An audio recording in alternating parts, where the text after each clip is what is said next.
I will, yes, I will, absolutely. What was that like for you when you were like jumping in with it?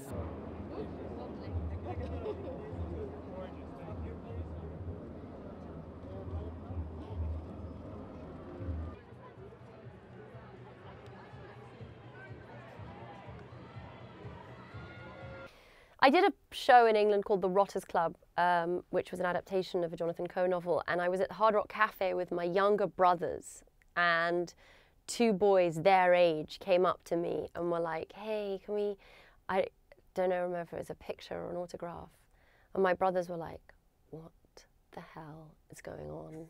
You can't just talk to my sister. And I was like, oh no, weird, this is weird. That was the first time, but my dad was always famous, so fame was less, the things that were exciting was when you would get a phone call from a director or your agent saying you've got to play this role, to do this job. Those were the moments when I was like, wow, this is amazing.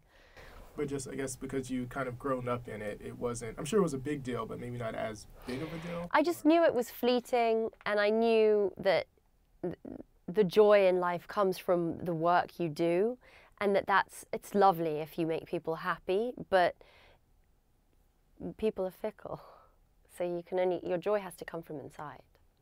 And you gotta love brothers that are very protective. Yeah, and also grounding, and also think I'm the most ridiculous, horrible creature on God's earth. So like, that was very much my life. Should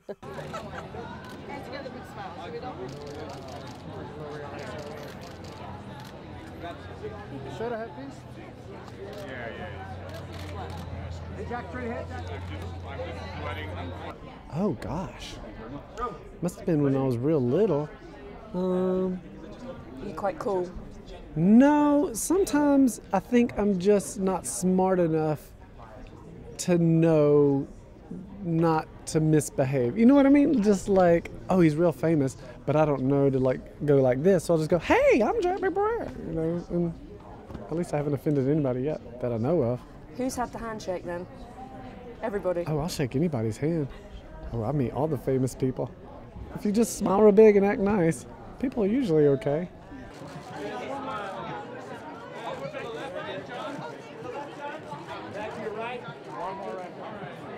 Well, I certainly don't remember my first, because I've been in this business a long time, sweetie. Let me tell you.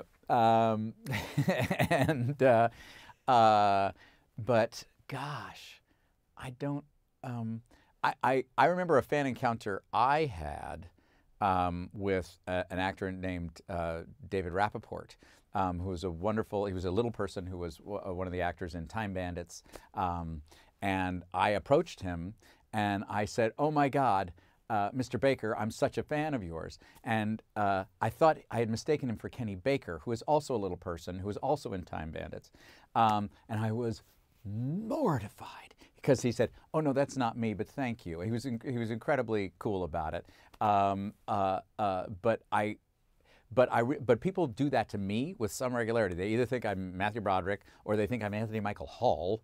They say, you were wonderful in 16 Candles. I was like, I wasn't in that movie, but thank you. And most of the time I realize what they mean is I saw Pretty in Pink, and I appreciated that, and the right title didn't come to my mind at this moment.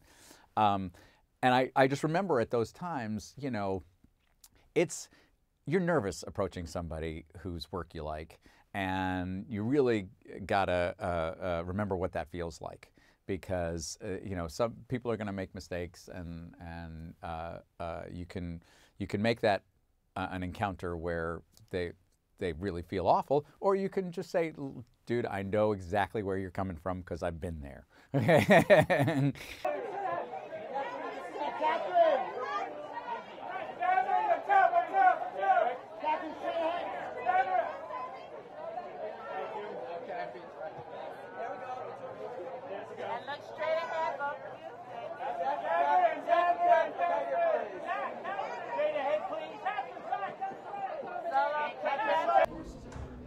Let's see, I'm trying to think. I grew up in LA, so I saw a lot of famous people like at restaurants and stuff like that.